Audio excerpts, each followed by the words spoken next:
안녕하세요, 이희찬입니다. 남북관계가 개선되면서 한러 관계를 되돌아봐야 될 시점인 것 같아서 제가 전직 외교관을 모셨습니다.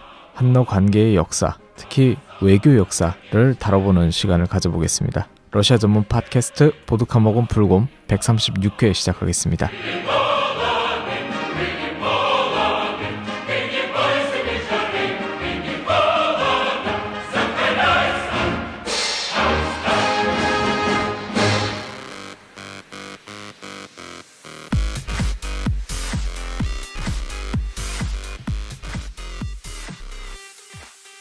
구성 패널 소개하겠습니다. 안녕하세요. 러시아 여행작가 서진영입니다. 반갑습니다. 안녕하세요. 방송인 일리야입니다. 반갑습니다. 오늘의 게스트 박병환 전 공사님 출연하셨습니다. 안녕하세요.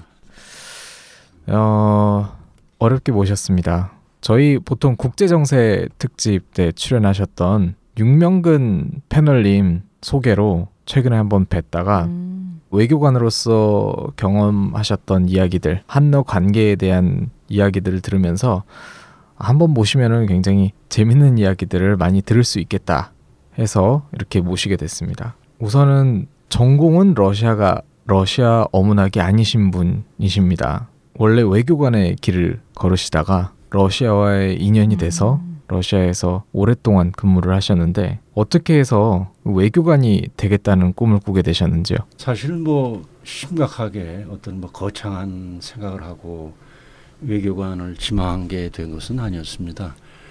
방금 사회자께서 말씀하셨듯이 저는 법과대학에서 법률을 전공을 했는데 그러다 보니까 일반적으로 사법시험 준비를 했었죠. 그렇죠. 근데 하여튼 공부가 부족했었겠죠. 하여튼 매번 시험이 떨어지고. 그런데 제 같은 동기 중에 외무고시를 먼저 봐서 합격한 친구가 있었어요. 근데 그 친구가 제가 영어를 잘한다기보다는 다른 친구들보다 조금 낫다 생각을 했는지 법관보다는 외교관이 좀 낫지 않겠느냐. 그래서 외무고시를 준비를 하게 됐고 이 길로 들어섰습니다. 러시아와 인연을 맺게 된 것은 물론 외교부에 들어오고 나서도 한참 지난 뒤였죠. 보통 외교관이 되고 나서 가고 싶은 나라가 있지 않습니까? 그렇죠. 선호 지역이 아마 있으셨을 것 같은데. 사실 전 외무고시를 공부할 때 제2 외국어를 에스파뇰어를 했어요. 스페인어. 올라. ¿Cómo está usted? 주름 잡으면 안 되겠어요. 그래서 그 길을 가고 싶었어요. 근데 제 경우는 우연히 하여튼 동료의 소개로 만난 지금의 아내가 발레리나였습니다. 발레 하면은 또 발쇼의 지하철 아니겠습니까? 네. 그렇죠. 네. 그래서 어떻게 아내 때문에 러시아에 대해서 관심을 갖게 됐어요. 사실은 지금 제가 러시아를 10여 년 경험하고 나서 좀 개탄을 많이 합니다만 제가 외교부에 들어오기 전까지는 저도 그런 상태에 있었어요. 러시아에 대해서 너무 모르거나 잘못 알고 있거나. 근데 제 아내 덕분에 러시아에 대해서 관심을 갖게 됐고 근무를 지원하고. 몇 년도에 가신 거죠? 1999년 8월 여름 어느 달이었습니다. 그때 제가 느낀 건 그렇게 가기 전에 들었던 러시아 또는 모스크바에 대한 이야기하고는 좀 거리가 있었습니다. 그때 당시에는 어떤 이야기들이 안 좋은 돌고 이야기들을 있었나요? 주로 들으셨을 것 같은데. 그렇죠. 색깔로 얘기하면 회색빛. 제가 처음 갔을 때만 해도 많이 좋아졌더라고요. 듣기보다는. 그리고 하나 놀라는 것은 러시아 사람들이 색을 이렇게 사용하는데 훨씬 더 과감한 것 같아요.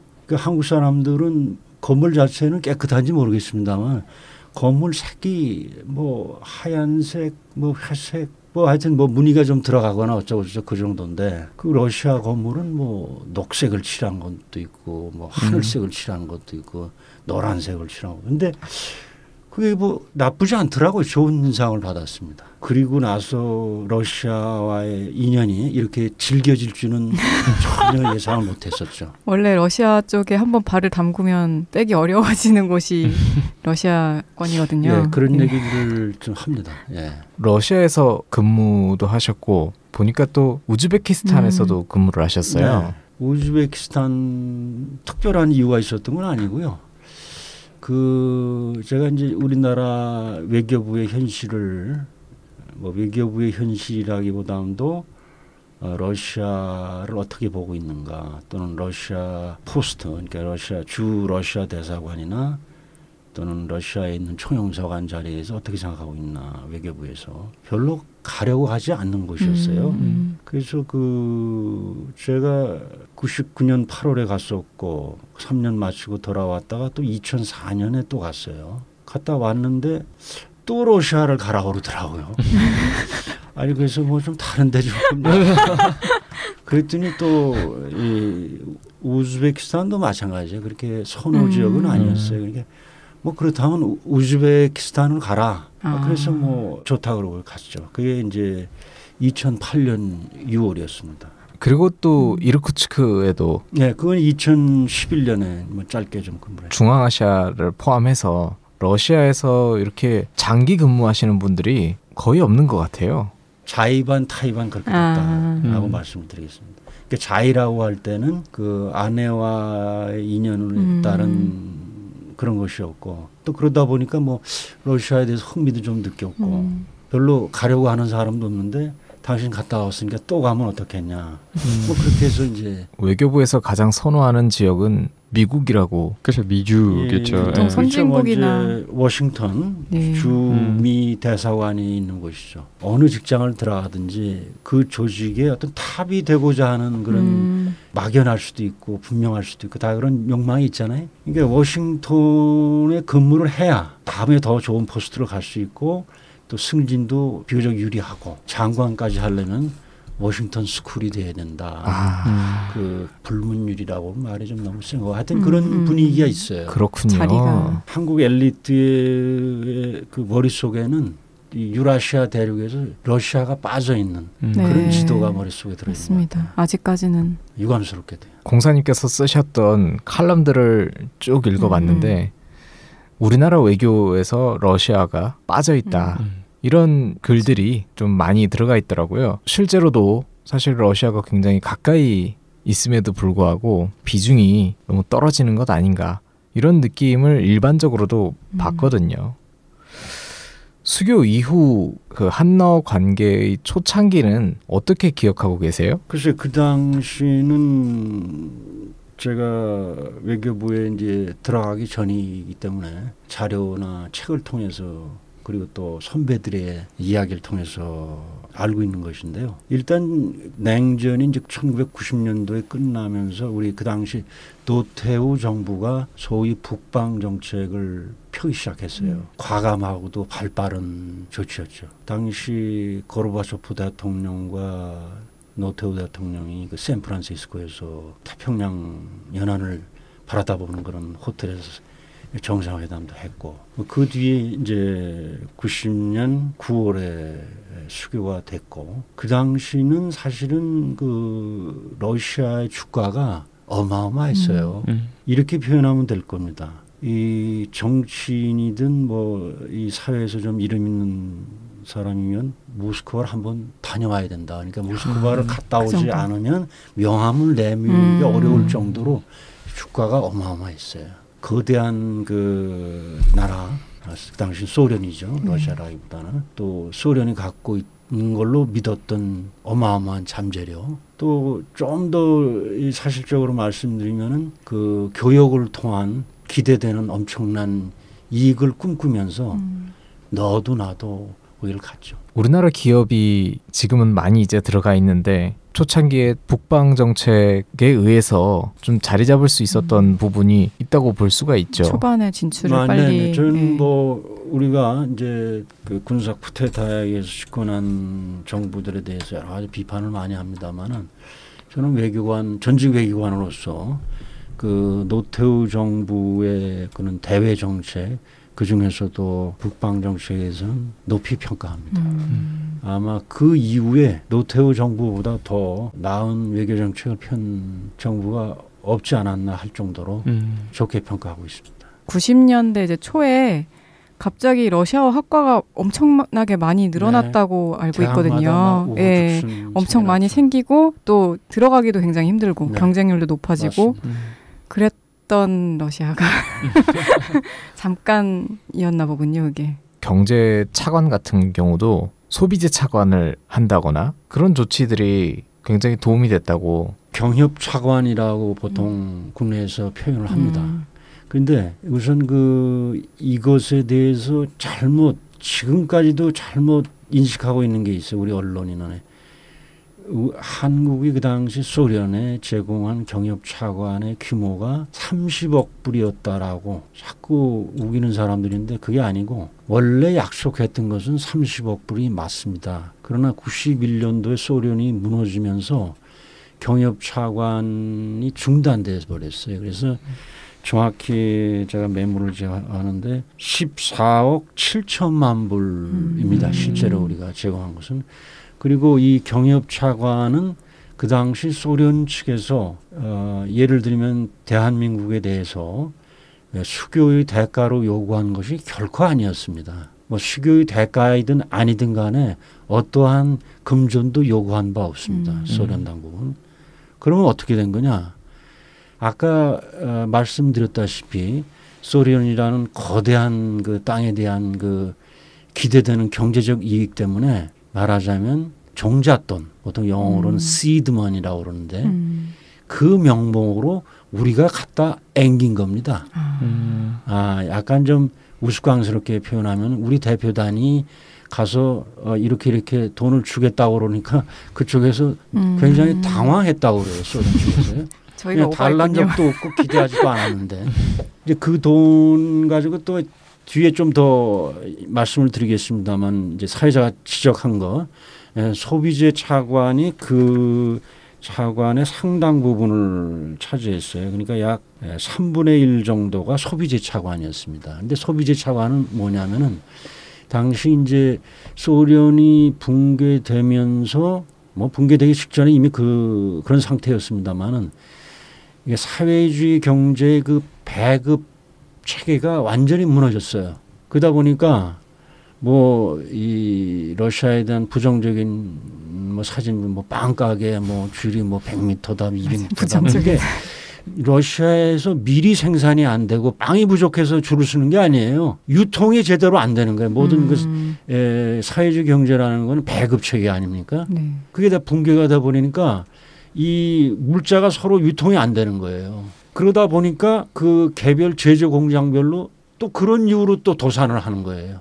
빵 공장 노동자들은 빵만 먹고 삽니까? 신발도 신어야 되죠. 옷도 입어야 되죠. 안경도 써야죠. 이발도 해야 되죠. 이 서비스와 재화가 제대로 원활하게 이렇게 상통이 안 되는 그런 상황이었어요. 소련이 이제 졸지에 무너지면서 그러다 보니까 이제 그 소비재의 턱없는 품귀 현상이 벌어지고 그래서 소련 측에서 그럼 한국 물건을 그 돈으로 구입을 하겠다. 그래서 이런 거예요. 소비재 차관은 그 당시 뭐 소련에다 러시아로 넘어갔습니다만 편의상 러시아 측에서 와서 그래서 한국산 TV, 뭐 세탁기, 냉장고 또는 뭐 여러 가지 무슨 옷 같은 거를 이걸 사겠다 얘기를 하면 그 한국 측에서 돈은 그 물건을 제조하는 회사에서 바로 주는 거예요. 돈이 러시아 측으로 가지도 않는 거예요. 한국 측에서 한국 회사로 돈을 가는 거예요.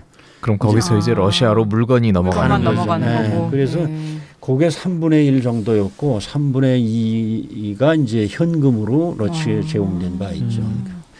그 당시 이제 러시아 시장에 그래서 한국 상품이 알려질 수 있는 유리한 그 입장이 된 거죠. 어떻게 보면 러시아가 이제 소련 붕괴되고 나서 90년대 초반에 어려웠을 때 우리만 도와주려고 하지 않았을 것 같은데요.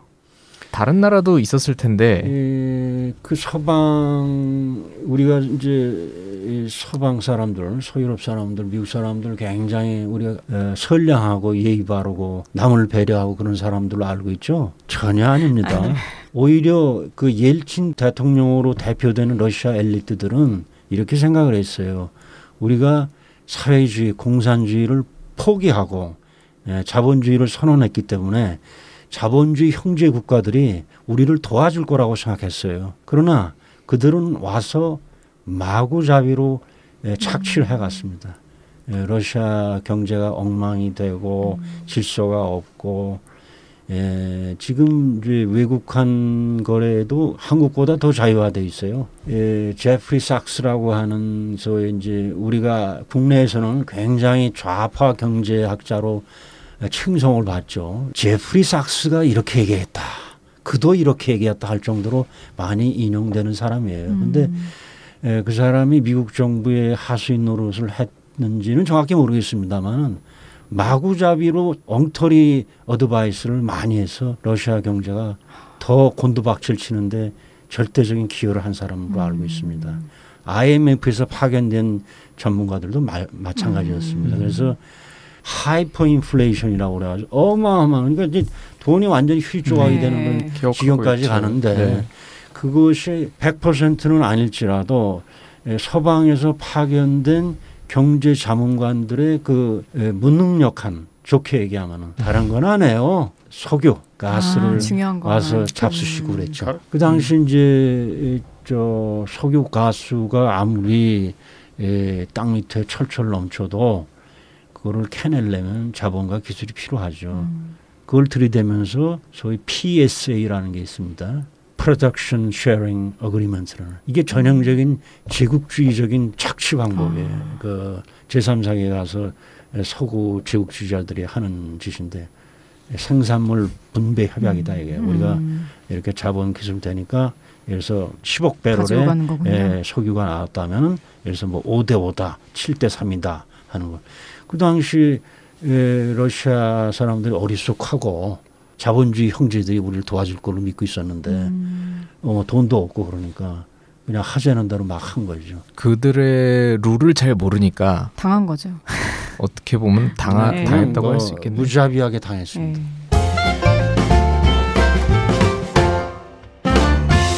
9월에 있을 동방경제포럼에 대해서 어떻게 생각하시는지 궁금합니다. 동방경제포럼이라는 게 이제 다 아시다시피 이제 푸틴 대통령이 이제 극동 시베리아 지역 개발을 좀 촉진하기 위해서 외국인 투자 그중에서도 동부아시아 국가들 한국, 일본, 중국 기업으로부터의 투자를 유치하고자 하는 그런 의도가 있는데 제가 알기로는 한국 기업의 경우에는 지금 이렇다 할 그게 없어요. 상황이 그런 데에는 두 가지 이유가 있다고 봅니다. 이제 첫째는 이제 전부터 있었던 한국 기업들의 어떤 소극적인 측면, 특히 한국 기업들이 단기적인 이익만 추구하려고 하는 그런 성향 때문에 투자를 좀 이렇게 주저주저 해왔던 게 있고요, 원래요.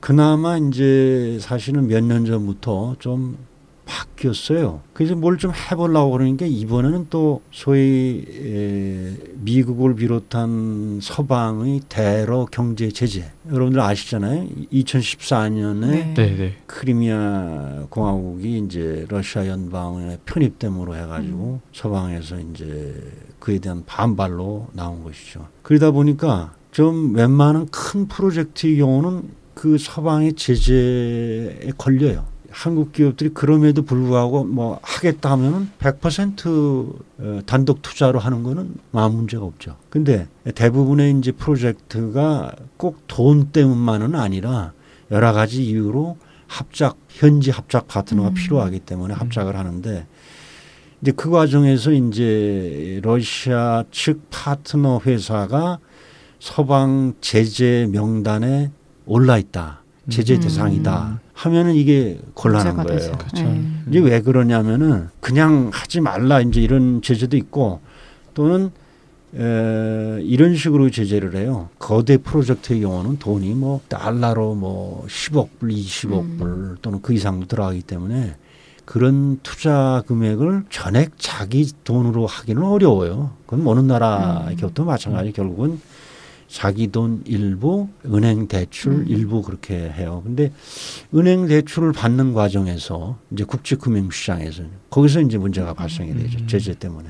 지금도 사실은 그 연해주 쪽에 대규모 그 비료 공장 얘기가 벌써 3, 4년 전부터 나왔는데 우연히도 그 러츠 파트너 회사의 대주주가 서방 제재 대상자예요. 그래서 뭐 이제 그거를 이제 지분율을 최대한 좀 낮추는 방향으로 해서 다른 지분을 팔고 법률상으로라도 이렇게 피해갈 수 있는 방법을 우회할 수 있는 방법이었을까 찾아본다고 그랬는데 아직까지 뭐 좋은 소식이 들리지 않고 있습니다. 러시아가 한국 외교에서 저평가되어 있는 여러 가지 이유가 있을 텐데 공사님께서 생각하시는 러시아가 저평가되어 있는 이유 뭐라고 생각하세요? 현상적인 측면도 있고 심리적인 측면도 있는 것 같아요. 우선 이제 현상적인 측면에 보면은 90년대 이제 소련이 붕괴되고 나라가 15개로 쪼개지면서 이제 소련을 계승한 나라가 이제 러시아가 됐는데 그냥 문패만 바꿔다른 게 아니잖아요. 체제 이념도 그렇죠. 바뀌고 여러 가지가 바뀌었는데 그 새로운 나라 러시아 연방이 자리를 잡기까지는 시간이 걸렸던 것 같아요. 90년대 그야말로 정치, 경제, 사회적인 혼란이 있었던 게 사실이고 그러다 보니까 대외적으로 어떤 자기 힘을 발휘할 역량이 제한될 수밖에 없었습니다. 특히 이제 이 유고슬라비아라고 여러분들 알 거면 유고슬라비아 연방이 90년대 거기서 또 내전이 일어나죠. 거기 그야말로 그렇죠. 진짜 내전이 일어나서 그런데 그 과정에 나토가 거의 개입을 합니다. 세르비아 공화국 군인들이 이제 인종 청소적인 잔혹 행위를 했다라고 떠들어대면서 그걸 구실로 나토 공군이 이제 세르비아를 막 공격하기 시작해요. 근데 뭐 아시는 분은 아시겠지만 세르비아는 사실은 그 남슬라브족이에요. 그렇죠. 네. 그러니까 러시아 사람들 입장에서는 형제 국가예요. 형제 국가. 네. 사실 소련 당시에 똑같은 일이 벌어졌다면 나토가 그렇게 똑같이 할 수 있었을까요? 소련이 건재했을 때 그렇죠. 손도 못 댔겠죠. 그러나 당연히 아니었겠죠. 이 러시아가 이제 약체 또 내부적인 진통을 겪으니까 싸그리 무시하고 마구 그냥 유고슬라비아 그중에서도 핵심 국가인 세르비아를 두들겨 폈어요. 그런 과정에서 러시아가 매우 허약함을 보여준 거예요. 뭐 전 세계가 다 봤죠. 그 당시 옐친 대통령은 발만 동동 구르고 결국은 구호품을 보내는 게 고작이었어요. 소련 때였더라면 그런 일이 애초부터 일어나지도 않았겠지만 일어났다 하더라도 그렇게 되면은 그건 뭐 3차 대전으로 확대됐을 수도 모르죠. 그런 게 대표적인 게 있고 그와 비슷한 시기에 우리 한국에서는 무슨 일이 있었냐면은 한반도죠. 북한이 이제 핵무기를 개발한다고 뭐 알려주고 북핵 협상이라는 게 그때 이제 소위 사자회담이라는 게 있어요. 남북한, 미국, 중국. 그러니까 러시아는 제외가 된 거죠. 그 제가 겪어본 바에 따르면 러시아 사람들 뭐 어느 민족이나 어느 개인도 마찬 장단점이 많죠. 뭐 되게 게으르다 이런 얘기도 하고 또 한편으로는 뭐 자존심 무척 센 사람들이에요. 그러니까 굶어 죽어도 자존심을 포기 안 하는 그런 사람들인데 그 매우 기분이 상했어요. 그래서 사실은 옐친 대통령은 대한민국을 무척 사랑했습니다. 그리고 조선민주주의 인민공화국은 완전히 내동댕이 쳤어요. 근데 이게 짝사랑이었던 거예요. 대한민국은 미국만을 바라보고 그 그러다 보니까 그렇죠. 이제 그 러시아도 그래? 속으로 빠냐트나. 그래서 결국은 남북한 등거리 외교로 점진적으로 온 것 같고 푸틴 대통령이 집권하면서는 확실하게 등거리로 바뀌었습니다. 역사상 소련이든 러시아든 최고 지도자가 북한을 방문한 적이 없어요. 유일한 사람이 푸틴 대통령입니다. 그게 아마 2002년이었나? 그거는 좀 확인해 봐야 될 것 같아요. 집권 초기에 러시아 내지는 소련 지도자 최고 지도자로서는 최초 북한을 방문했습니다. 그게 굉장히 상징적인 제스처였겠네요. 그게 봐라 이거죠. 보란 듯이. 그리고 이제 실제로 그 당시에 이제 러시아를 많은 사람들이 왕래를 했습니다. 근데 90년대 보여준 러시아의 모습이라는 것은 사실 그리 아름다운 모습은 아니었죠. 아마 제가 보기에는 이런 측면이 더 컸을 것 같아요. 그 냉전이 끝나기 이전까지는 소련이라고 하는 나라는 한국 사람들에게서 무시무시한 나라였어요. 뭐 잘 알지도 못하지만 소위 그 반공 교육을 철저히 받다 보니까 미국식 걸 받다 보니까 아주 어마어마한 나라고 아주 그 나쁜 나라고 네, 이렇게 알고 있었는데 뭐 90년대 초반에 이야 이 소련 러시아 이게 어마어마하고 무서운 나라라고 생각했는데 와 보니까 이거야 이를테면 별거 없네. 어떤 이게 긍정적으로 표현하면 실망. 긍정적으로 표현하면.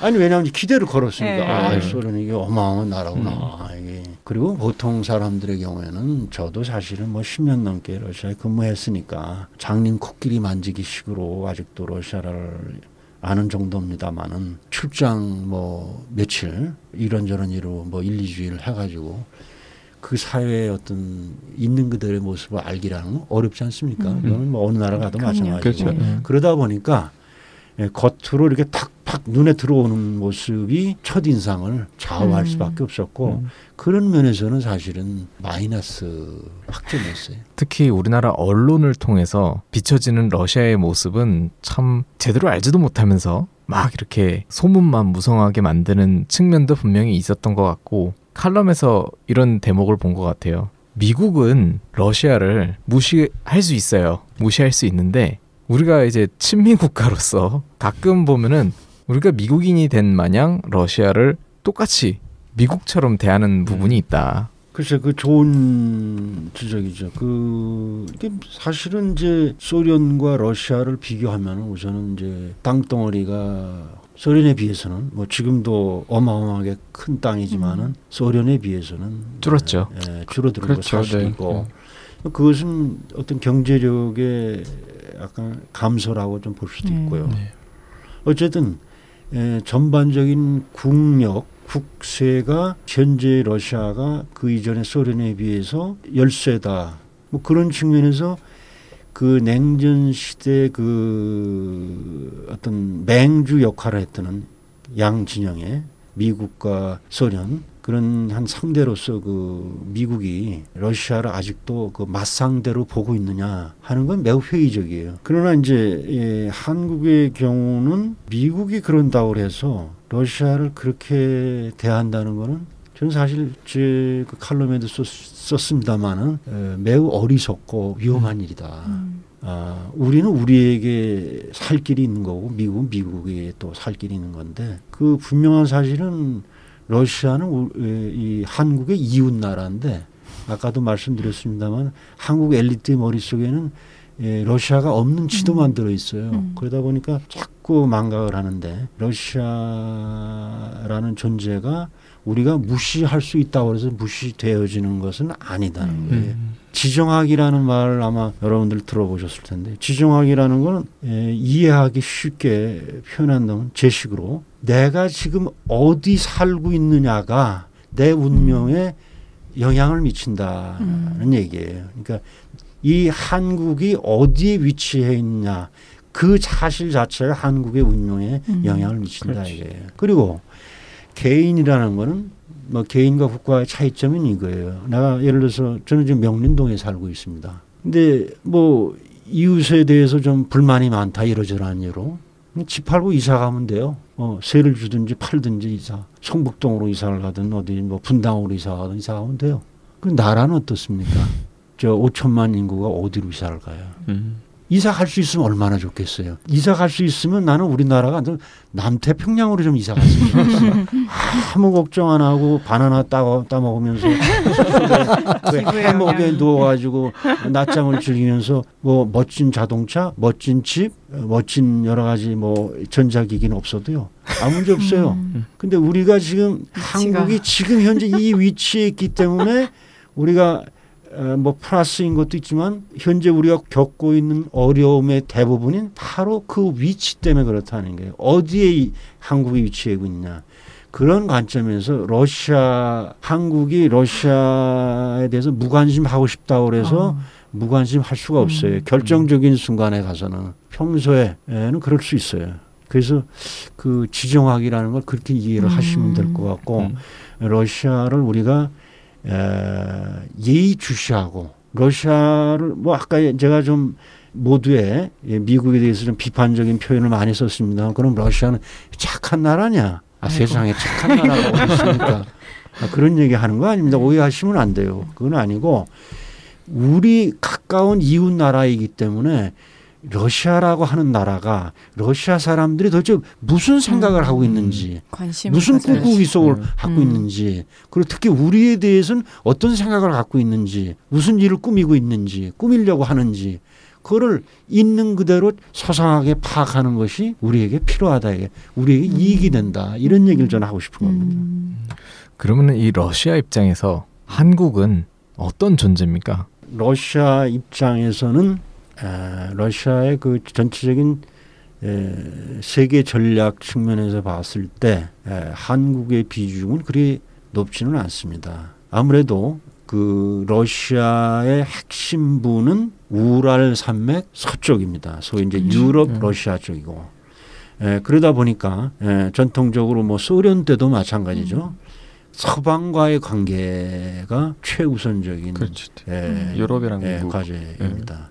그러나 러시아가 소위 동아시아 지역을 포기하기 전에는 한국의 중요성이 또한 강조될 수밖에 없다 이런 얘기입니다. 지금 아까 이제 지정학 이야기를 했는데 지정학이라기보다는 하여튼 한국이 지금 어디에 위치하고 있느냐. 러시아가 바로 옆에 그 두만강을 사이에도 붙어 있다고 그러는데 이 한국의 위치라는 건 이게 뭐라 그래 신의 한 수라고 그러고 어떻게 그 나라의 위치가 그렇게 됐을까?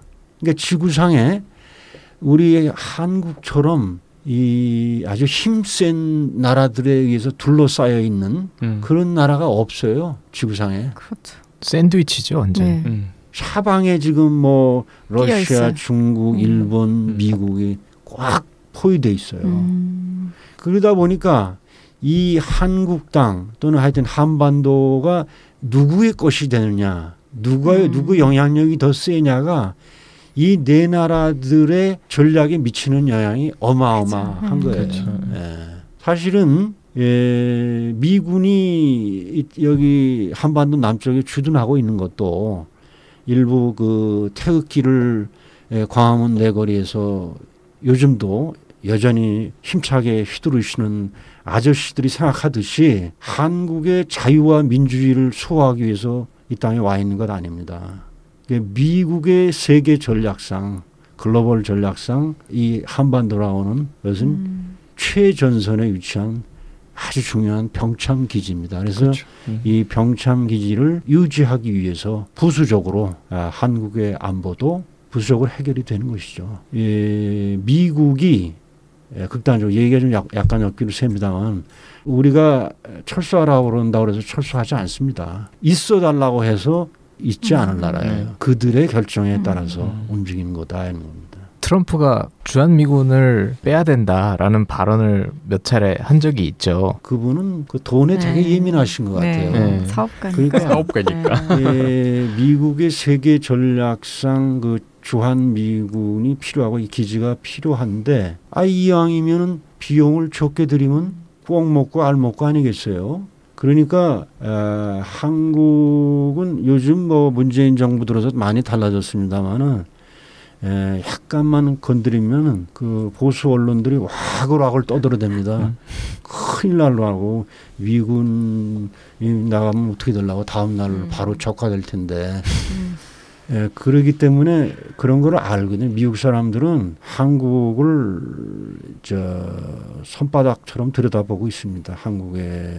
한국 사회를 또 한국 지도자가 미국의 마음에 안 드는 행동을 할 때 어떻게 하면 버릇을 고쳐놓는지 잘 알고 있어요. 미국은 절대로 거칠게 이야기 안 합니다. 살짝 속삭이기만 해도 한국의 그 태극기 부대로 상징되는 그런 언론이나 아저씨들이 앞장서서 떠들기 때문에. 그러면은 러시아와 우리의 주변국이기도 한 중국과 일본과의 관계는 좀 어떻게 그동안 변화해 왔습니까? 경제적으로는 그래도 협력을 하려는 모습을 보이는 것 같은데 정치적으로는 또 아닌 것 같기도 하고. 서로 이용하는 거 아닌가요? 자기 전략을 위해서.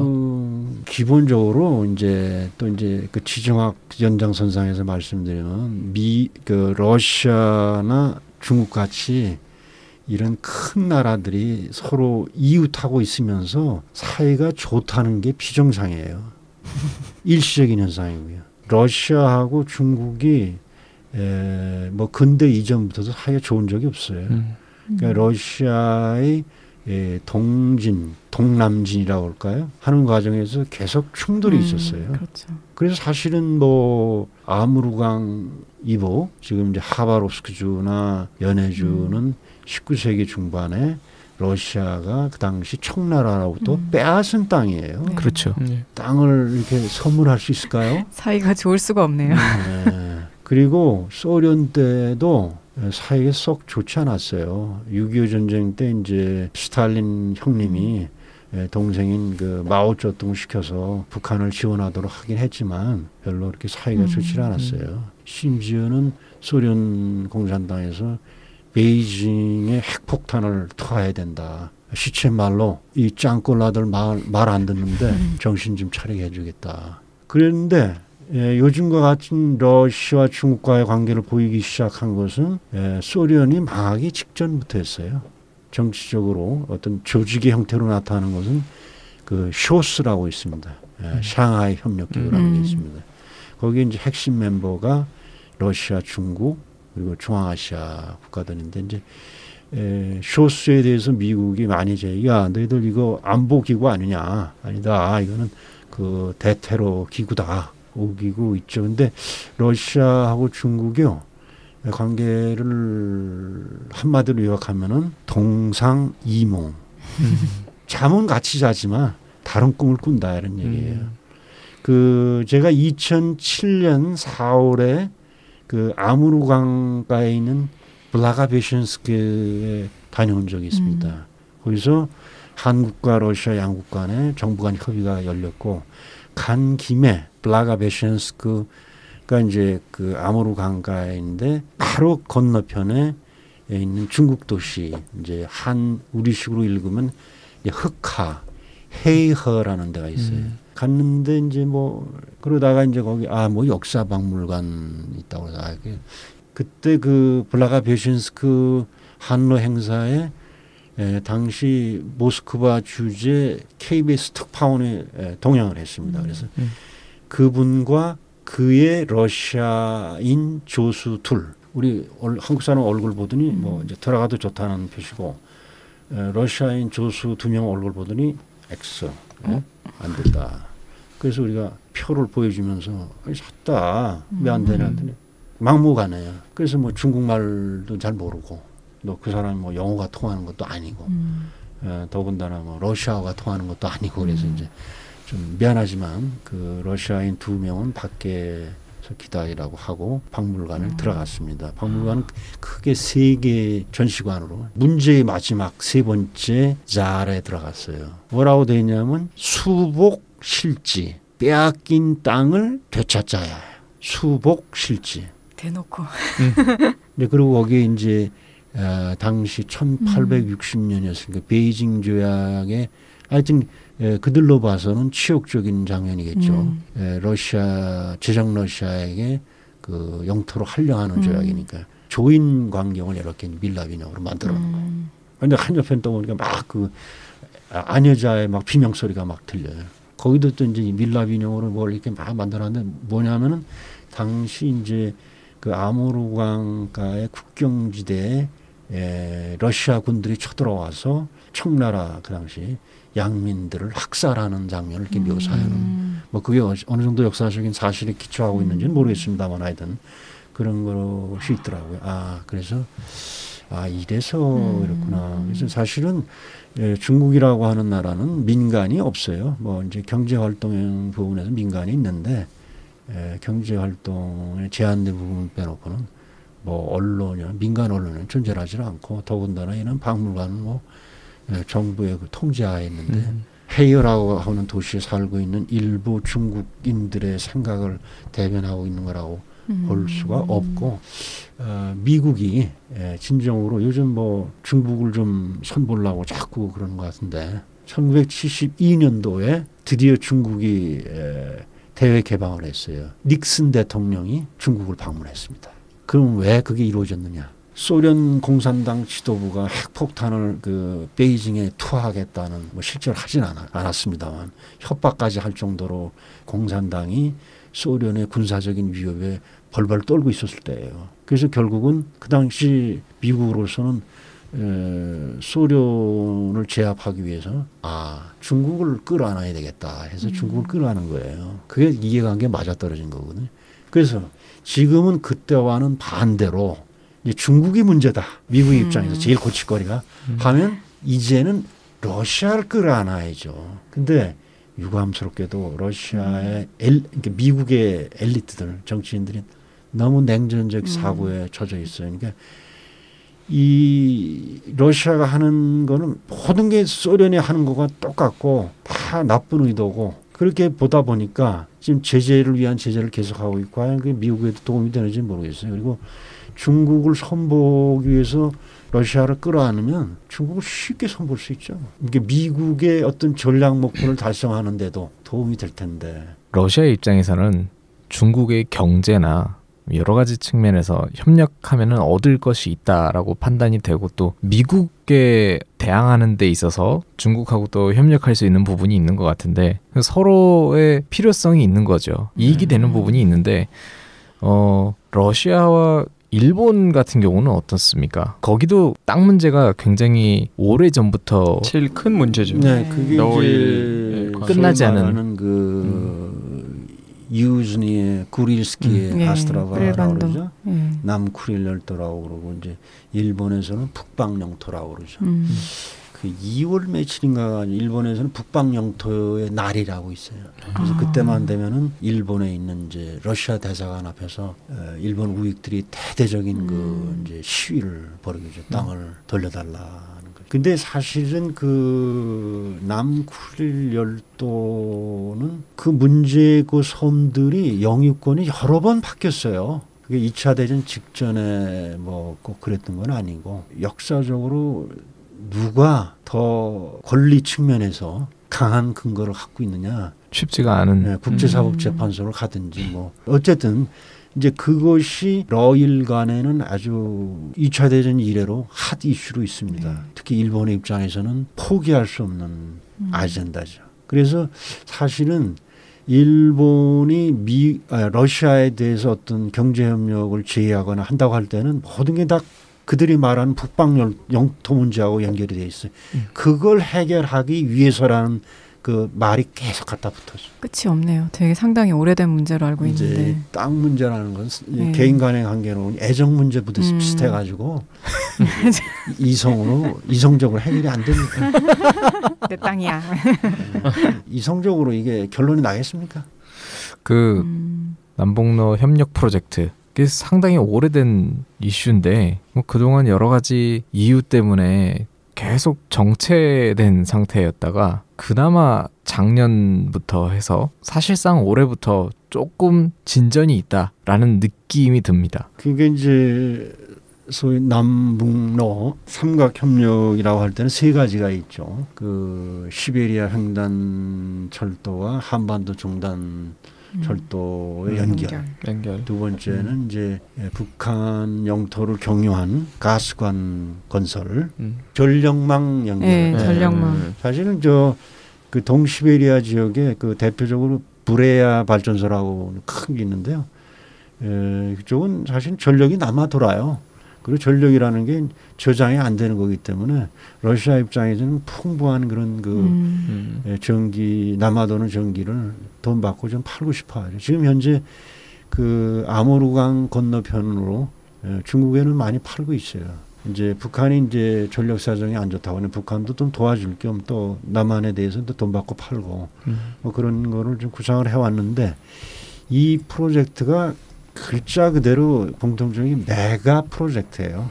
여러 가지 과정이나 이런 것이 복잡하고 단순히 그 세 나라의 기업이 합의만 한다고 되는 게 아니고 당국의 그러니까 정부의 동의와 지원이 있어야만 가능한 사업이기 때문에 제가 모스크바에서 근무하면서 현장에서 느꼈던 거는 그동안은 대한민국 정부의 소극적인 태도가 가장 큰 걸림돌이었던 것 같아요. 근데 사실은 이제 아까 사회자께서 이제 올해 들어와서부터 뭐 좀 진전이 있는 거 아니냐 그랬는데 이제 진전이 있다라기보다는 정확히 진전 가능성이 있는 거죠. 아직 갈 길이 머네요. 그러니까 일단 그 대한민국 정부의 소극적인 태도가 문제였다는데 지금 이제 문재인 정부는 좀 다른 모습을 보이기 때문에 그런 걸림돌은 없다는 거죠. 근데 지금은 또 새로운 걸림돌이 있잖아요. 북한에 대한 UN 및 미국의 제재 때문에 이게 실적으로 할 수 있는 게 없죠. 근데 그럼에도 불구하고 이게 메가 프로젝트가 그러기 때문에 미리 사전에 준비할 수 있는 거를 좀 하는 데만 해도 꽤 시간이 걸릴 거예요. 그래서 뭐 제가 이 퇴직 공무원으로서 주제넘습니다만은 우리 정부나 뭐 북한 그리고 러시아 3국이 이런 그 실행 계획을 미리 지금부터라도 짜놔야 되는 거 아닌가요? 물자 조달이나 생각을 해보십시오. 그 북한의 예를 들어서 사산부터 원산까지 철도를 현대화하는데 어마어마한 물자 자재 장비가 필요할 거 아닙니까? 조달 계획이 있어야 되지 않습니까? 그리고 구간별로 공사 계획도 있어야 되고 또 자금은 어떻게 끌어올 건가 그런 것도 100% 완벽한 것은 어렵겠으나 만일 내년 초부터라도 제재가 완화된다면 개시할 수 있게끔. 근데 지금 아무것도 안 하고 있으면은 내년에 바로 뭘 시작할 수가 없어요. 제재가 해제되든. 그때부터 또 이제 뭐 3자가 만나가지고 뭐 몇 번씩 모스크바 뭐 평양 뭐 서울 왔다 갔다 하면서 그러다 보면 최소한 6개월 이상 지나갑니다. 네. 뭐 1년이 넘게 지나갈 수도 있습니다. 그래서 제가 강조하고 싶은 얘기는 뭐 제재를 우리가 뭐 회피하자든지 그런 것보다는 제재가 뭐 완화 뭐 또는 해제될 것을 전제로 그 전에 할 수 있는 거 할 수 있지 않느냐. 근데 사실은 제가 이제 현장에서 느끼는 정말 이제 우스꽝스러운 얘기죠. 참 창피한 얘기를 좀 했는데 2004년도의 일이었습니다. 그 당시 이제 1차 철도 협력 실무자 회의가 모스크바에서 열렸는데 서울에서 이제 뭐라고 연락이 오냐면 북한이 어떻게 생각하고 있는지 러측에 확인하여 보고하라. 근데 그 당시는 노무현 정부였고 남북한 간에 각종 레벨에서 접촉이 여러 번 있었을 때예요. 또 본부에서 까라 그러니까 까라면 까야죠. 저기 러시아 당국을 찾아가서 얘기하면 물론 쪽팔릴 거 알고 있었죠. 러시아 측이 뭐라고 하는 아니 요즘 너희들끼리 자주 만나잖아. 우리도 몰라. 직접 물어봐. 이런 거에 이제 말을 이대로 하진 않았지만 그런 뉘앙스로 뜻이 그런 쪽팔리고 창피했습니다. 그래서 사실은 김대중 대통령께서도 제일 처음 아주 멋진 아이언 실크로드 철의 실크로드 하면서 아주 정치적인 구호로 활용 많이 하셨어요. 아이언 실크로드. 굉장히 그럴싸하네요. 멋있잖아요. 어디다 이렇게 연설문에 한마디 딱 들어. 정치인들 장관들 다 써먹었어요. 근데 본심은 그게 아니었어요. 별로 관심이 없었더라고요. 말만 그렇게 한 거였죠. 박근혜 정부 초기에 또 보면은 유라시아 이니셔티브 해서 그 얘기하면 이제 욕 나옵니다.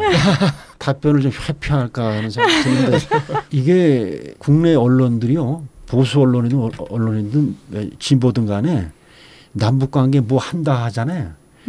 할 것이다. 뭐 검토하고 있다. 그 자체가 그냥 뉴스거리로서는 대환영이에요. 아직 확정되진 않았어도. 실제로 한다고 그러면은 어쩌려고 그걸 해. 이래서 한다고 저래서 한다고 그러지만 그거 자체는 왜냐하면요. 막 철도 연결 건사하죠 기사거리로. 실제로 뭐 하려고 그러면 계속 시비. 맞아. 뭐 때문에 안 되고 뭐 때문에 안 되고. 북한이 지금 북한이 그 가스관 철컥 잠그면 어떡하라고 일을 대고 뭐. 공사님 그 쓰신 칼럼 보니까 남북 통일, 그러니까 통일 한국을 러시아가 환영한다라고 쓰셨던 것 같은데. 네. 그래서 제가 이제 러시아 당국의 뭐 서면으로 확인한 것도 아닌데 그 얘기는 이렇게 받아들이셔야 될 것 같아요. 지금 이제 이 남북한을 둘러싸고 있는 큰 네 나라들이 사실 통일에 대해서는 별 관심이 없어요. 맞아요. 예, 뭐 통일을 반대한다기보다는 뭐 중국은 아마 노골적으로 좀 반대하는 것 같습니다. 예, 중국 빼놓고 뭐 일본 주사도 반대한다 수단도 없는데요. 예. 그래서 상대적인 의미에서 러시아는 남북 통일에 대해서 호의적이다. 왜냐? 상대적으로. 러시아 입장에서 이 주판을 튕겨보니까 괜찮다 이거예요. 예. 그런 측면에서 러시아는 호의적일 수 있다. 그러나 러시아의 어떤 그 이제 한국 전문가들도 분명히 단서를 답니다. 통일 한국이 현재와 같이 친미 일변도의 외교 정책을 편다는 그렇죠. 반대다. 힘들죠. 스파스. 외교관으로서 필드에서 근무를 하시면서 한국 외교와 러시아 외교의 차이점, 그 다음에 한국 외교관과 러시아 외교관의 스타일의 차이, 다른 점들을 많이 느끼셨을 것 같은데 몇 가지 소개를 좀 해주세요. 예, 이제 객관적으로 이렇게 말씀드릴 수 있는 부분이 있고 또 내면적인 부분은 제 나름대로 어떤 주관적인 그 인상 판단이니까 감안하고 이야기 들어주셔야 될 것 같아요. 이게 객관적인 거 겉으로 이렇게 명백히 드러나 있는 거예요. 사회주의 국가들이 다 그런 모양인데요. 특히 러시아의 경우는 지역 전문가를 양성을 당연시해요. 그러니까 북한이나 한국에 근무한 러시아 외교부의 외교관은 계속해서 대한민국이나 북한 업무만 해요. 본부에 돌아가서도 그렇고 거기 본부에 돌아갔다가 다시 또 북한이나 한국으로 나와요. 한 나라만 파는. 예, 그러니까 이런 얘기를 하면 또 우리 외교부에 전 뭐 지금 외교 그만뒀습니다만 그 좀 여기 러시아 외교부의 한국과 직원들은 대부분 한국어로 곧잘 해요. 그래서 모스크바에 있는 그 한국 대사관 직원이 러시아 외교부 한국과 직원을 접촉할 때는 좀 극단적으로 말씀드리면은 영어도 필요 없고 러시아어도 필요 없어요. 그냥 편하게 한국어로 하면 돼요. 그 정도예요. 근데 이제 반면에 한국의 경우에는 지역 전문가라는 것은 미국 전문가 이외에는 인정을 안 해요. 그래서 아까 모두의 말씀을 드렸는데 저같이 러시아 여러 번 근무한 경우는 사실 손으로 꼽을 수 있을 정도도 안 됩니다. 지금 현직에 있는 분이나 퇴직한 분을 통틀어도 꼽을 정도도 안 됩니다. 그리고 이 한국 여기 외교관들은 뭐 굳이 내가 뭐 러시아를 뭐 대사관에 근무한다고 할 필요가 있겠느냐 하려고 하지 않아요. 또 러시아 외교부의 직원들이 영어도 잘해요. 사실 영어를 우리보다 더 잘해요. 그래서 그런지 뭐 영어로 다 되는데 뭐 한국어로 해도 되고 이런 생각을 하고 또 내가 언제 또 뭐 러시아 대사관에 올지도 모르는데 그래서 러시아 연수를 하긴 합니다.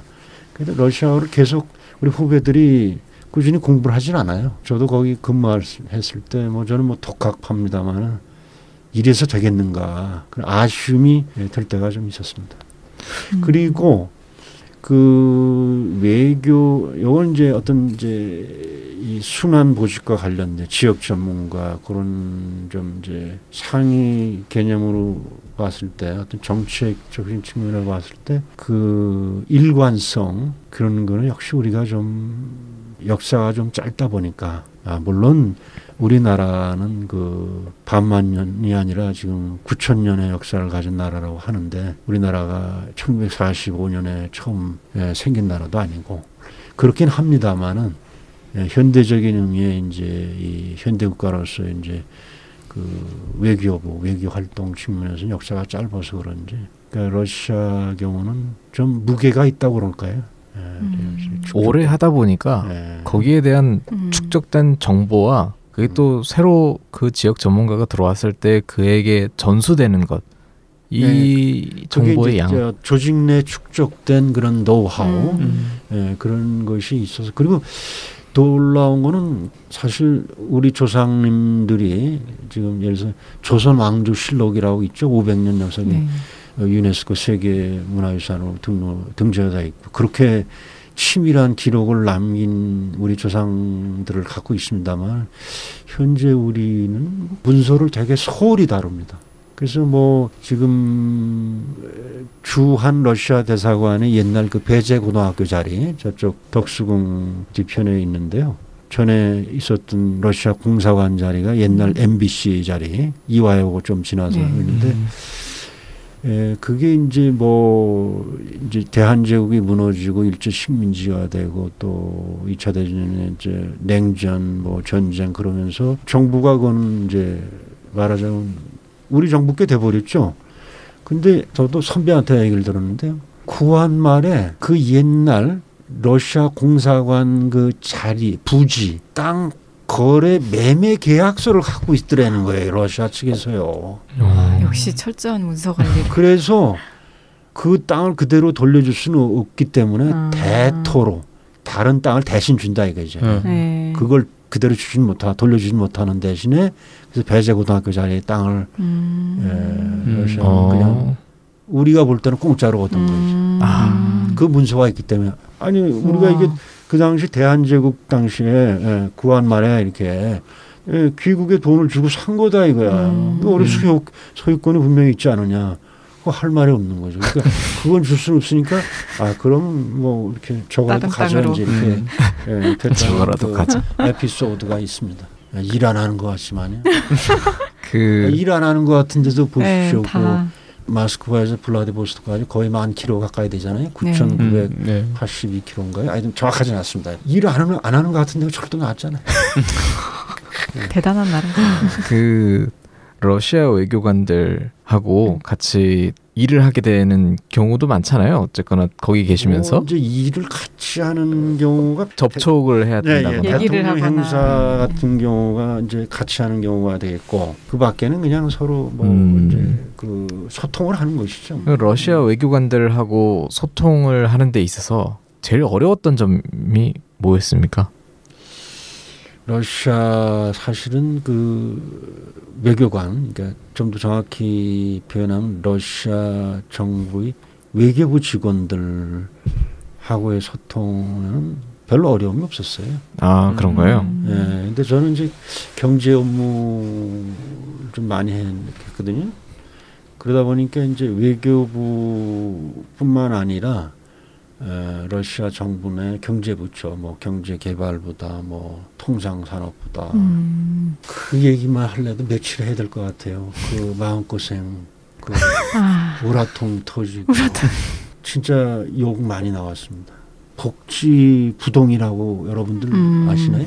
젊은 사람들은 잘 모르죠. 군대 가면은 이게 엎드려 가지고 가만히 있다는 아무런 복지부동이라고 그 군대 가면 그 조명탄 쏘면은 복지부동 자세. 뭘 보내도 뭐 회신도 없고 카타부터 얘기를 해줘야 될 거 아니냐. 이제 이렇게 연락을 하면 지금 저 수산 청장님께서 지금 출장 중이시기 때문에 돌아올 때까지 기다려야 된다. 아니 이게 꼭 청장한테까지 물어봐야 될 일이냐. 우리는 물어봐야 된다. 뭐 일부러 우리를 무시해서 그랬다고 생각하지는 않습니다만은 약속을 가끔 안 지켜요. 어떤 종류의 예를 들면 약속? 이제 뭐 찾아간다. 면담 요청을 하죠. 우리 대사관 직원. 그러니까 항상 대사관이라는 거는 현지 정부에 대해서는 의뢰 입장이에요. 그러니까 예를 들어 서울에서는 미국 대사관도 우리 정부에 대해서는 의뢰 입장이에요. 그건 그럴 수밖에 없는 거예요. 그럼 이제 찾아간다고는 연락이 와요. 뭐 그날 아침에 뭐 어쩌고 저쩌고. 근데 이제 중간 레벨은 그런 별 얘기거리가 안 되고 약간 좀 상위 레벨로 올라가면은 공통점이 있어요. 매번 똑같은 건 아니지만 크레물린에서 찾는다. 이유가요? 핑계다 이거는. 그런 약속을 이제 펑크낸 적들이 있다. 푸틴은 도대체 왜 그렇게 지각을 하는 겁니까? 누가 찾지? 참 글쎄 저도 그 푸틴 대통령을 만날 기회가 있으면 좀 물어보고 싶더라고요. 한 번도 만나신 적은 없으신가요? 저는 만난 적은 없습니다. 그 하여튼 지각과 관련된 그분의 그 행적을 한번 이렇게 보니까 사람 가리지 않고 모든 사람한테 뭐 공평하게 공평하게 대통령이고 뭐 오바마 대통령이고 뭐 메르켈이 차별 없이 총리이고 네. 그거 비하면 또 우리 대통령은 좀 짧게 그에 비해서 심지어는 또 일본을 푸틴 대통령이 작년인가 재작년 방문해서 이제 아베 이제 수상이 이제 푸틴 대통령한테 좀 좋은 인상을 주려고 자기 고향으로 초대를 할 모양이에요. 방일 기간 중에. 근데 거기도 또 늦게 나타나더라고요. 심지어 그 나라에 이제 가서도 자기 동네에서 뭐 늦게 나타나는 것도 이해하기 어렵습니다만은 남의 동네 가가지고 또 거기서 늦게 나. 그래서 나는 그런 생각을 해봤어요. 한러 관계도 누구는 그래요. 전략적 동반자 관계라고 그러는데 러시아 친구들 만나보면 아니 우리 러시아하고 한국은 전략적 동반자 관계 아니다.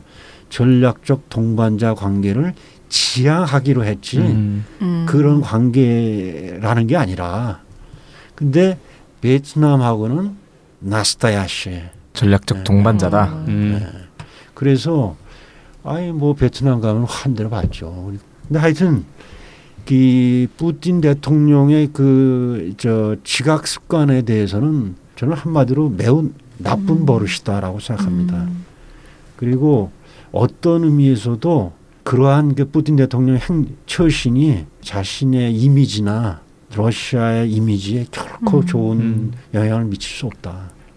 러시아 사람들 물어보면요 대답이 시큰둥해요. 뭐 그래서 뭐 이런 식이에요. 근데 그 러시아 사람들이 나 이해를 못하겠더라고요. 좀 긴장해야 됩니다. 러시아에서 이런 표현이 있어요. Начальство не опаздывает. Начальство задерживается.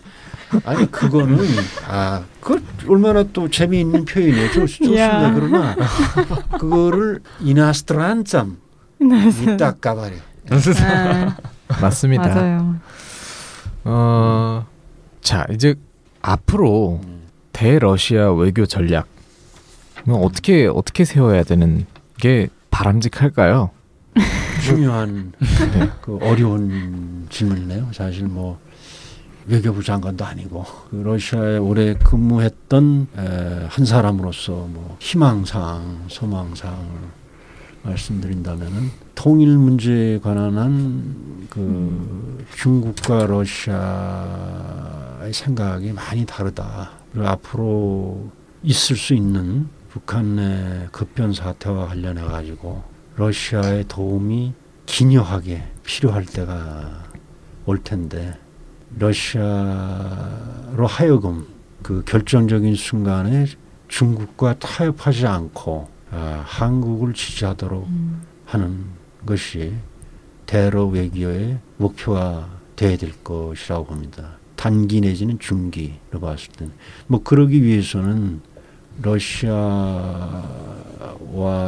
관계에 있어서 뭐 우리 자신을 위해서라도 성의를 보일 부분이 있다면은 극동 시베리아 개발과 관련된 것이죠. 그래서 그동안의 그런 그 소극적인 태도를 좀 지양하고 우리 기업들이 극동 개발에 보다 더 적극적으로 참여할 수 있도록 우리 정부가 좀 독려를 해야 되지 않겠는가. 그리고 이제 그런 전제하에 러시아의 그 소통을 위해서 우리가 좀 더 노력을 해야 될 것 같아요. 공관장 이하 외교관들도 그렇고 과연 그 외교라는 것이 공식적인 말 몇 마디 또는 공식 문서를 주고받는 거로 되겠는가. 외교란 누군가 이렇게 말했습니다. 외교는 보약을 먹는 것과 같다. 그러면 보약은 어떤 때 먹는 거냐. 이미 아플 때는 병이 생겼을 때는 보약을 먹는 게 아니에요. 치료약을 먹어야죠. 그 보약은 병이 생기지 않도록 하기 위해서 먹는 거거든요. 요즘 뭐 의사들이 얘기하듯이 면역력을 강화하기 위해서 먹는 게 보약인데 결국은 그 한러 관계가 건전하게 잘 그 심화 발전될 수 있도록 하기 위해서는 그런 노력이 필요하다. 그러려면 사람에 대한 그 소통을 위한 노력이 좀 필요하다. 근데 유감스럽게도 뭐 제가 볼 때는 충분치는 못한 것 같아요. 모스크바에 있을 때도 이렇게 이야기를 해보면은 사실 한두 해 본 사이가 아닌데도 그런데도 거리감이 느껴져요. 그 러시아 외교관들은 북한 외교관들을 더 가깝게 느낀다고 그래요. 남한 외교관들보다. 왜 그렇죠? 그게 이제 뭐 과거 이제 사회주의 시절부터 관계를 맺은 지가 오래됐고 또 러시아어를 잘하고 북한 사람들이 또 그런 이념적인 것이 파생된 것 중에 하나가 우리가 사실은 요즘 뭐 국회에서 문제된 뭐 특활비라는 거 있잖아요. 예. 그 외교관들한테도 그런 그 특활비 비슷한 게 있어요. 예, 예. 그래서 그 모스크바에 있을 때 뭐 러시아 외교부 직원이든 뭐 경제부처 직원이든 이렇게 밥도 잘 사주고 그랬어요. 근데 러시아 공무원들은 하나도 고마워하지 않아요. 그러니까 속내를 주고받을 정도의 깊은 대화는 없고 뭐 러시아 공무원들이 무슨 밥을 굶습니까? 고마워하지 않아요. 근데 북한 외교관들은 그런 근사한 식당에서 밥을 사줄 돈이 없어요. 북한 외교관들은. 북한 외교관들하고 제가 본 건 아닌데 들은 얘기인데요. 이게 봄이 되면은 그 러시아 외교부 한국과 직원들하고 같이 봄나무를 캐러 간답니다. 가서 이제 뭐 러시아가 그 숲이 어마어마하고 그러니까 숲속에 가서 나무를 캐고 샤슬릭 구워해서 먹고 그 뭐 돈도 몇 푼 안 들고 뭐 그런 거. 근데 남한 외교관들은 뭐 아주 고급 식당에서 뭐 러시아 사람들 흔히 좋아하는 이 식당에서 가서 사줘봐야. 그 내용이 없으면은 그 밥이 사실은 중요한 건 아니잖아요. 밥 먹으려고 만나는 사이도 아니고. 특별하게 다 이게 남녀간에 그 데이트하는 거랑 비슷한 것 같아요. 근사한 식당 가서 데이트한다고 해서 꼭 좋아하는 아가씨가 나에게 마음의 문을 여는 건 아니죠. 이미 마음이 뭐 중요한데. 도시락 싸 먹고 김밥 한 줄 싸서 가는 게 더 좋으면은 나물 캐고 뭐 아주 뭐 소박하기 짝이 없는 것이죠. 그렇죠. 사실 오래전부터 많이 있어 왔던 이야기가 러시아어나 러시아 문학을 전공하는 사람들에게 혹은 전공자로 꼬시기 위해 했던 얘기들이 러시아 앞으로 미래가 밝다. 러시아 앞으로 뜰 거다. 해가지고 속은 혹은 그렇게 해서 오게 된 사람들이 굉장히 많습니다. 다행히도 그래도 최근 들어서 블라디보스톡이 예를 들어서 여행지로도 많이 뜨고 뭐 민간 교류가 좀 더 활발해지고 있지만 여전히 전공자들에게는 고민이 많습니다. 이 러시아어 배워서 이 러시아 문학을 배워서 어디다가 써먹을 수 있을까? 써먹기나 할 수 있을까? 그런 고민들이 많을 것 같은데 이런 전공자들에게 하시는 조언이 있으신가요? 러시아 문학보다는 이제 러시아어 어떤 러시아에 대한 지식의 유용성이 앞으로 있느냐, 전망이 밝으냐 그런 질문이라고 이제 이해를 하겠습니다. 근데 그거에 관련해서는 저는 이렇게 얘기하고 싶어요. 러시아가 잘 되면 잘 되는 대로, 못 되면 못 되는 대로 중요하다. 그리고 사실은 제가 이제 99년에 처음 갔고 2016년 말까지 있었기 때문에 그 상당한 기간이죠. 하루 아침에 체제가 바뀌었던 그 땅에서 혼란이 없을 수가 없다고 보고 그런 혼란을 극복하고 또 새로운 체제에 새로운 경제 운영 방식에 적응하는데 다들 한 세대는 걸리지 않겠느냐. 사실 중국이 요즘 잘 나가는 거로 보이는데 사실 또 중국도 그 최초의 개혁 개방 시기를 따지면 그 정도 걸렸어요. 그리고 러시아에서 만난 젊은이들, 대학생들을 보면 참 뭐 감동을 받은 적이 많아요. 그 우수한 두뇌. 그리고 다들 잘생겼더라고 보니까. 러시아에 가기 전에는 러시아 하면 뭐예요? 그 무슨 이제 신문이나 이런데 그 뭐 곰에 많이 비교해. 여기 네, 불곰이라고 돼 있잖아요. 그때 이제 가서 보고서 이런 생각이 들어서 아니 왜 러시아 또는 러시아 사람은 곰에 비유를 할까? 만화나 이런 데 보면. 아니 사람들 이렇게 인물도 수려하고 말도 잘하고 하나같이. 네, 우리가 이렇게 더듬는 사람이 없어요. 텔레비 좀 보세요. 그럼 한국의 그 저 아주 높으신 분들 있잖아요.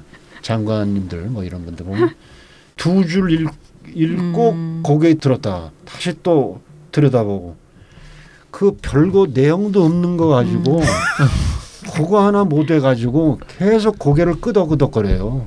근데 러시아에서 제가 만난 하여튼 그 계급도 다양한데요. 뭐 이렇게 보고 읽는 사람 내가 본 적이 없어요. 감동적이에요. 어떻게 저 많은 내용이 머릿속에서 술술 나올까. 오늘같이 저같이 이렇게 지나간 이야기를 부담 없이 하는 거하고 좀 달라요. 야, 그러니까 저렇게 장관이나 이런 쯤 되는 사람들은 진짜 엘리트 중에 엘리트구나. 저게 다 머릿속에 이렇게 꽉 정리가 돼 있지 않고서야 책상에 종이가 없어요. 여기 나와서 인터뷰하는데 우리는 어떻게 하는지 아십니까? 장관께서 TV에 나간다 그러면요. 질문 미리 달라고 그래요. 네. 그렇죠. 그 질문에 대해서 다 답변을 써요. 그래가지고 그 장관님이 미리 읽어보세요. 아 이렇게 질문하면 괜찮겠구만. 아니야 이거는 뭐 이렇게 좀 고치고 그래서 다 써가지고 그 나가서 하는데도 제대로 하시는 분은 못 봤어요. 근데 러시아에서는 종이가 없어요. 종이가 아예. 네. 무슨 얘기를 하다 이야기가 좀 이렇게 옆길로 샜네. 방향을 다시 잡아야 됩니다. 그저 전망. 전공자들. 그리고 젊은이들 그리고 새로운 그 아이디어. 아니 예를 들면 요즘 뭐 카카오 택시라고 그러죠. 이거 별거 아니에요. 지금 러시아에서는 4년 전이가 5년 전에 이미 나온 그렇죠. 거예요. 이미 나온 거예요. 이미. 그 러시아에서는 노동력이 부족하고 인건비가 비싸서 그런지 이 노상 주차장에 그 돈 받는 사람 없어요. 자동 그걸 필요 없어요. 네. 휴대폰으로 다 결제합니다. 우리 뭐 IT 어쩌고 저쩌고 하는데요. 이야, 이 러시아 친구들이 좀 이렇게 한번 좀 흥분을 하면 마음을 굳게 먹으면 이렇구나. 그리고 여러 가지 이런 벤처 쪽으로도 보니까 이제 사회주의 체제에 쪄들었던 낡은 세대는 가고 저는 그래서 앞으로 가면 갈수록 러시아가 특히 이제 90년대 제조업이 다 붕괴돼 버렸는데 제조업도 좀 많이 회복될 걸로. 하여간 뭐 좋은 일이든 안 좋은 일이든 계속해서 교류와 그 마찰이 있으면은 전공자들에게도 일이 계속해서 해야 될 일들이 더 많아질 것 같고. 아니, 한 가지만 제가 좀 보시면 근데 그 러시아어를 잘한다든지 이런 그 인재 양성이 이게 몇 달 만에 되는 거 아닙니다. 그래서 사실은 미래를 내다보고 우리 사회가 투자를 미리 해둬야 돼요. 막상 수요가 확 늘어났을 때 감당이 안 될 겁니다. 그런 측면에서 일부 이제 러시아과가 이제 폐쇄가 된다든지 그러면 좀 안타까운 일입니다. 네, 알겠습니다. 사실 굉장히 많은 이야기들을 하고 싶었으나 시간상 그리고 한 번에 다 풀면 또 재미가 없지 않습니까? 반 정도 한 것 같아요. 그렇기 때문에 오늘은 여기서 마무리를 하고 저희가 또 모셔서 실제로 어떤 실무 과정에서 있었던 에피소드 듣는 시간을 갖도록 하겠습니다. 한러 외교의 역사를 비롯해서 한러 관계에 대해서 많은 말씀 해주셔서 감사드립니다. 저희는 여기서 인사드리겠습니다. 새로운 이야기로 다시 인사드리겠습니다. 감사합니다. 감사합니다. 감사합니다.